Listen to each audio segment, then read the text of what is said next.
Good morning, students. So this is our 5th class and we were discussing the 11th chapter of NCERT book, that is the force and pressure.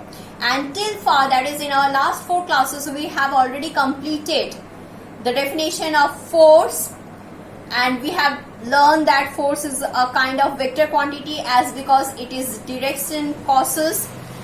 Then its unit is Newton, yes, on the name of Sir Isaac Newton. The unit of force is Newton.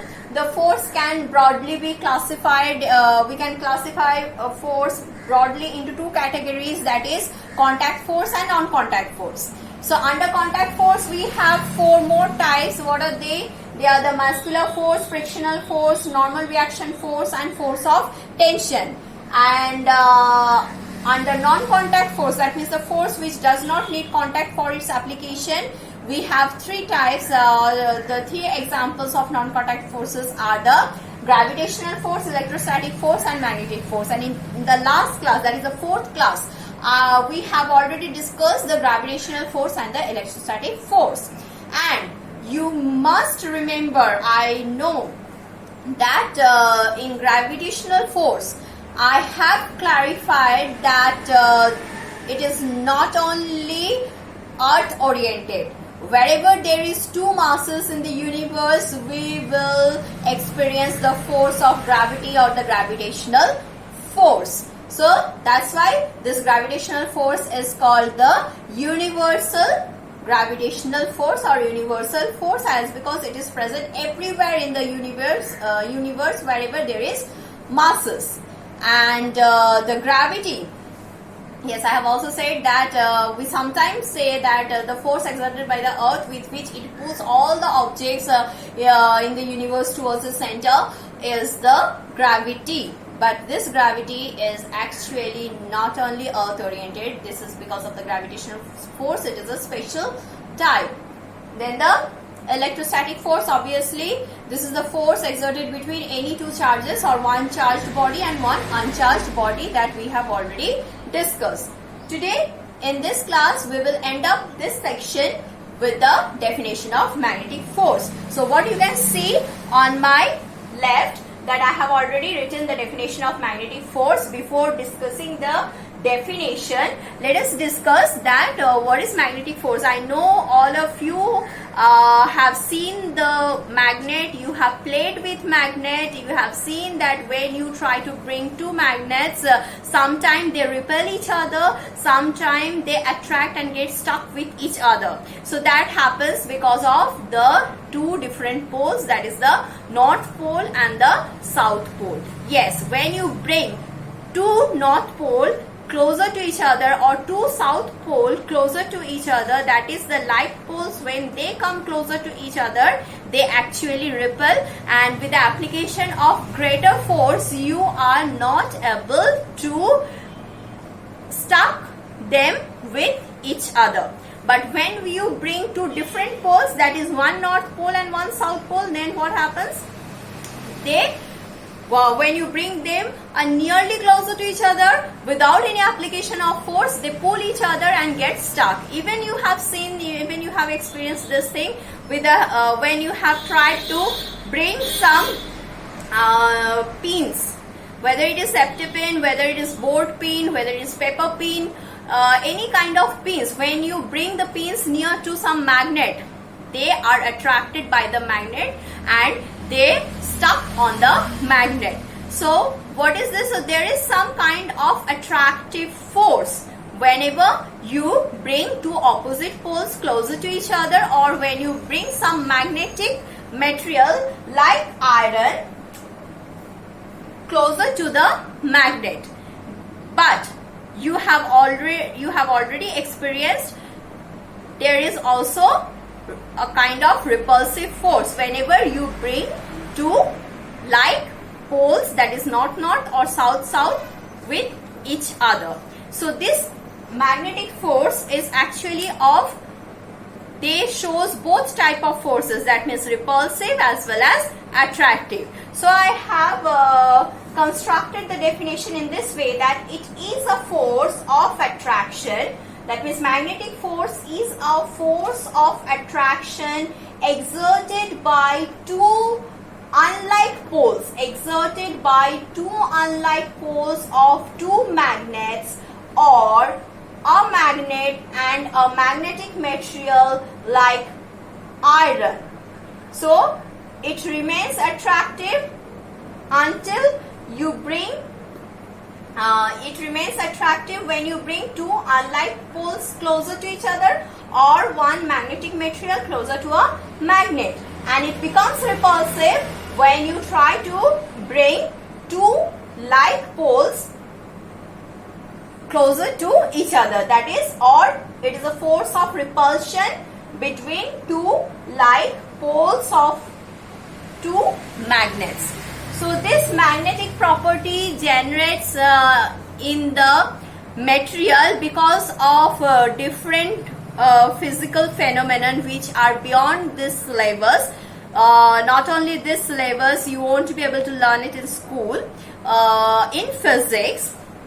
So we are not going in that physics, but for now you just keep it in your mind that there are some natural magnets, what you know as the lodestone. So when you prepare magnets from those lodestone, they always have north and south pole. They always have there, if it is in a bar structure, then if one side is north, then the other side will always be a south pole. And when you will cut them into two halves, then you will get a south here and a north here. Again in two halves you will get a south and a north. So in this way you cannot have one magnet which will have only south or which will have only north pole. So these poles are inseparable. Okay, so here we will end up this fourth section, particularly the first half of this chapter. Now today we are going to start the second half, that is the pressure. Yes, you are seeing that I have already encircled the term pressure, because today we will concentrate on the second half of the chapter, that is the pressure.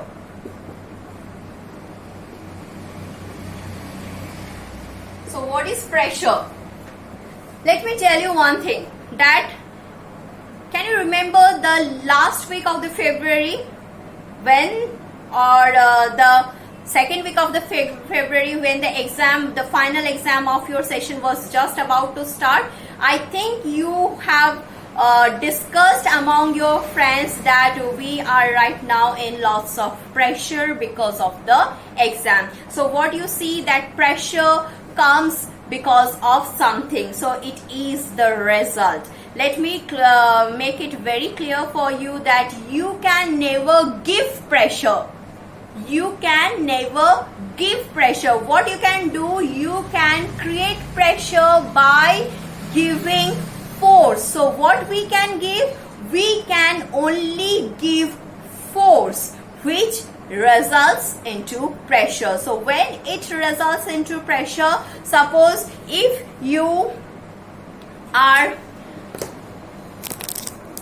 you see this, suppose when I will press the table, that means when I will apply a force on the table like this, it will create pressure. So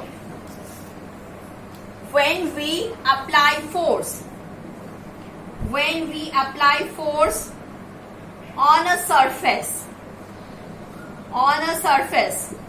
like this, on a surface, then it results in pressure. So what can we write the definition of pressure? So write it down. The thrust per unit area is called pressure. Now you must be wondering that where the force term, the term force has gone. In the definition I didn't wrote the term force. So you can see a new term, that is the thrust. Then what it is? Yes, it is the force, but it is not. That means force is always, it cannot be called as thrust. Thrust is a special type of force. What type of force? Special type of force. That means, so you can write it down. What is thrust?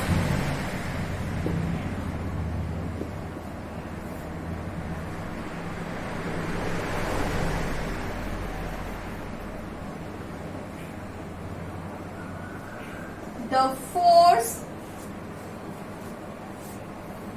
or the perpendicular,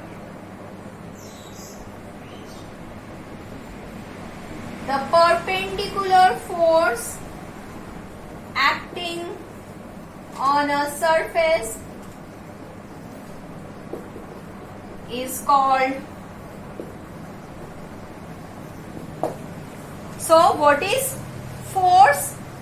A perpendicular force acting on a surface is called the thrust. That means what? Suppose if I am applying, if this is the surface and I am applying the force like this, that means the force is acting perpendicular on the surface. So the force is applied like this. Then what will happen? Then that force will be known as the thrust, and then it will be able to create the pressure. But suppose if I am applying a force like this,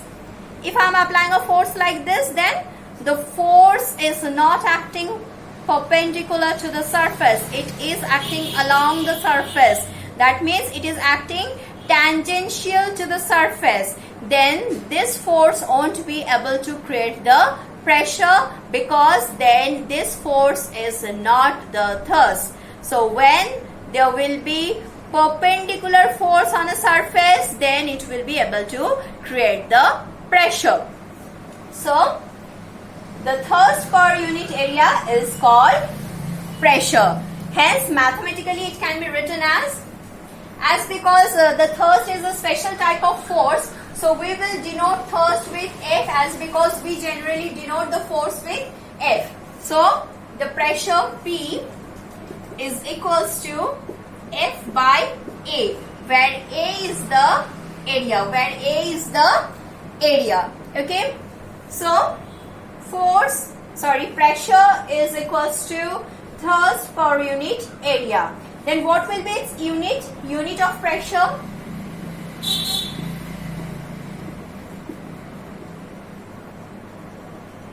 Unit of pressure is, what is the unit of force? Unit of force is Newton. And what is the unit of area? Unit of area?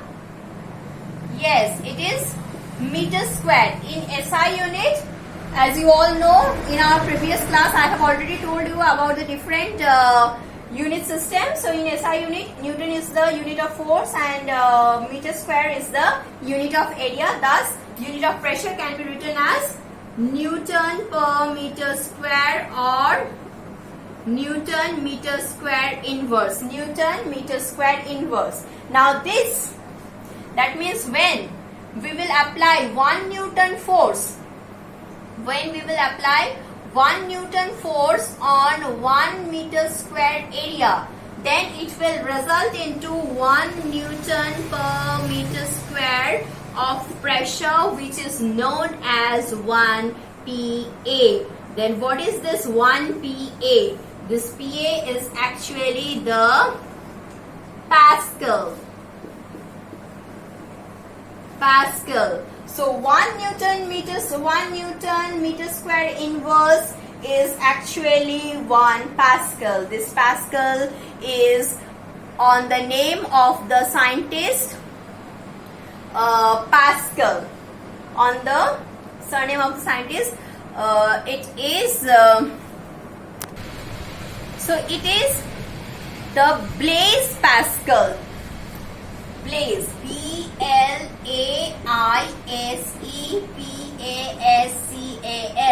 He was a great mathematician as well as physicist in his time. So on the name of this, the unit of the pressure is was kept, that is the Pascal. Okay. So here I will give you one short numerical. So write it down.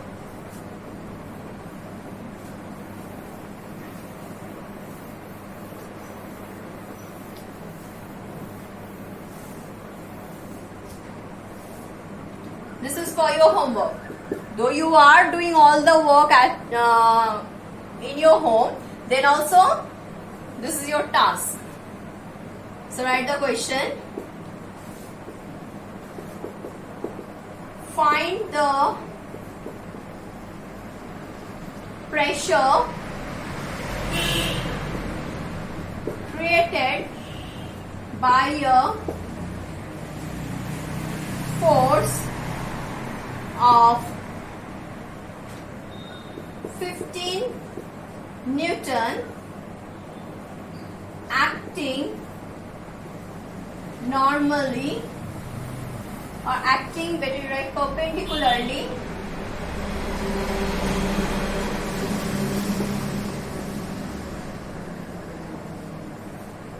on a surface of area 5 meter square, and this is number 1, and number 2 is on a surface of area 3 centimeters square.